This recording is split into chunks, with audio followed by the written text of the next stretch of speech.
পুতক হামু শিক্ষা দিব নোৱাৰিলোঁ অখনে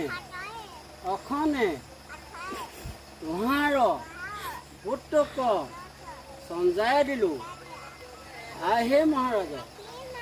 তুহু সতৰে পুতক শিক্ষা দিয়া